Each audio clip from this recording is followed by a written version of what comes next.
Well, good Monday morning. It's good to see you again. Thank you for tuning in. This week is going to be an important week. I really believe that, and I'll tell you why in just a moment. But right off the bat, I just want to acknowledge that today is the day that our country set aside to honor the veterans of our military, because we enjoy freedom, that we can have a show like this and not worry about the government cracking down on us. And so I thank you. I thank you, men and women of our military service. I thank you for the spouses. If you are a spouse of a veteran, I thank you also. It's sacrifice. When they went off to the military, it's sacrifice. But those of you who are in it and served our country, thank you so much. It's not without cost that we enjoy the freedoms we do, and you are the ones who paid it. Thank you so much for your service. Now this week, I said it's going to be an important week, and I truly believe that. A while back, one of our pastors, Stacie Wood, preached a sermon called Suffering Well. I thought it was one of the best or most important that I've heard in a long, long time in the terms of being so practical. Because as you know, suffering is a part of life. How does the Bible tell us how to deal with it? When she first gave this, I was truly in pain, suffering physically. And maybe that is part of the reason that it was so meaningful to me. But that is a part of life. The Bible is clear that just because we're followers of Christ doesn't mean that there won't be suffering, because we live in a sinful world. Sin brought death and suffering to this world. We won't have to deal with it in our next life in heaven, but we do right now. Stacie uses the 23rd Psalm primarily and other passages, but it was really a sermon out of Psalm 23. So we're going to listen to that sermon this week. I encourage you, get out a piece of paper and write down the main points so that you can remember them day to day. And I'll tell you, there's only maybe 3 or 4, but you need those. The next time suffering comes in any form, it can be physical, it can be mental, it can be relational or family, but it'll come. We need this guidance from God's holy word. So let's get right into it. Stacie Wood preaching on suffering well. Hey, Saddleback. It's good to be here together today. I want to welcome you. And also, I'd like to start today with a bit of a survey. On the spectrum of I probably ask for help a little more than I should, to I would rather die than ask for help, I'd like to know where you land. And so if you're more on this side of the equation, you guys are the delegators, you're the ones that are more collaborative, you don't mind asking other people for help. Just show of hands all around the room, whatever campus you're at. Okay, good. Now, if you would consider yourself more on the other side of the spectrum, you're the independent, the self-sufficient, you would rather die than ask for help, just go ahead, show of hands on this one too. Okay. I see you.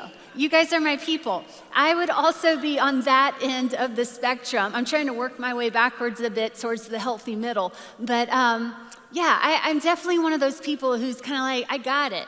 I'll figure it out. Don't worry, I got this. And to give you just a bit of an illustration from my life, I want to tell you a story. It happened back in the fall of 2010. This was the moment in time that we had just recently welcomed our son Sammy home from Ethiopia.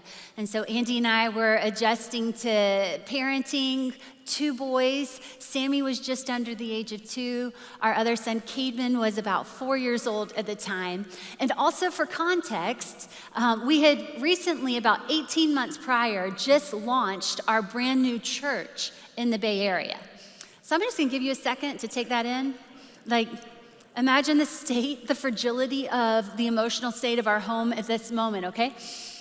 So that fall, Andy and I were leading a small group, and it was in our apartment complex in a clubhouse. Now, this was an enormous apartment complex, like over 5,000 units. And in the middle of the apartment complex, there's a really big field, like almost the size of a football field.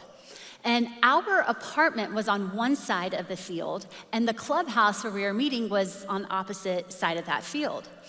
On this particular night, we needed a TV for our small group, and the clubhouse did not have a TV. Now, if you know anything about church planting, you know that basically all the supplies come from the pastor's house. And so that was gonna be our TV that was gonna be used that night. And I do need to right-size this TV in your mind. We're not talking about a 75-inch flat screen TV. This is like a church planter-sized TV, okay? So it's like a glorified computer monitor. But it was a TV nonetheless.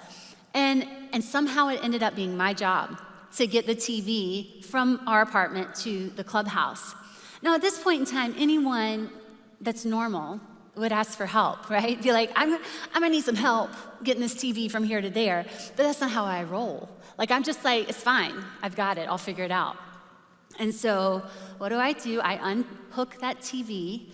I put little Sammy in a sling on my body.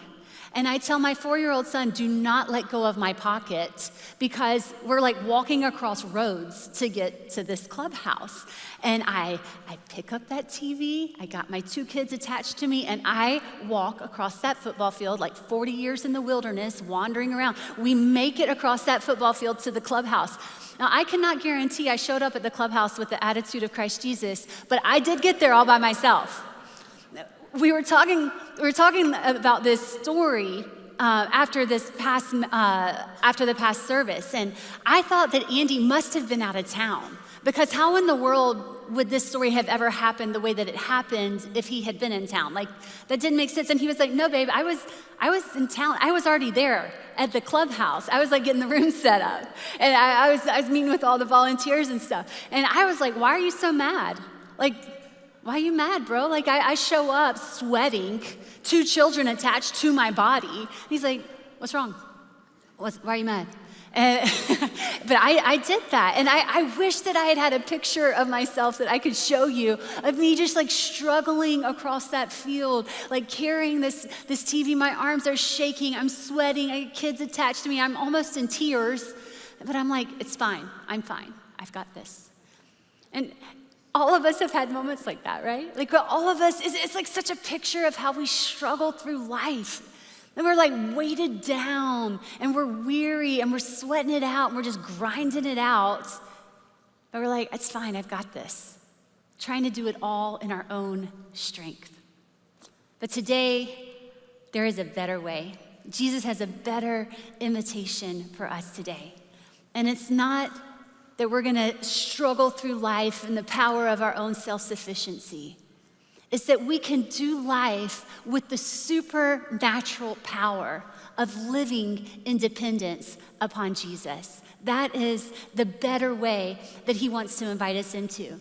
Now, this series, we've been talking through the teachings of Jesus and how he invites us to live life in a way that flourishes and in a way that thrives. It's the better way.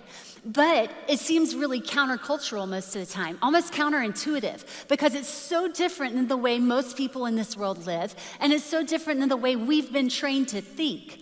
And I can't think of anything more countercultural or counterintuitive than to think I should trust someone, I should be dependent upon anyone beyond myself. right? Like that, we live in a world that praises and cheers on the self-sufficient, the high capacity, the intelligent people, the one that are strategic and the creative problem solvers, the ones that make it happen and they can do it themselves. We clap for them and we cheer them on, and we like to stand back and look at what we've done and just see how awesome we are.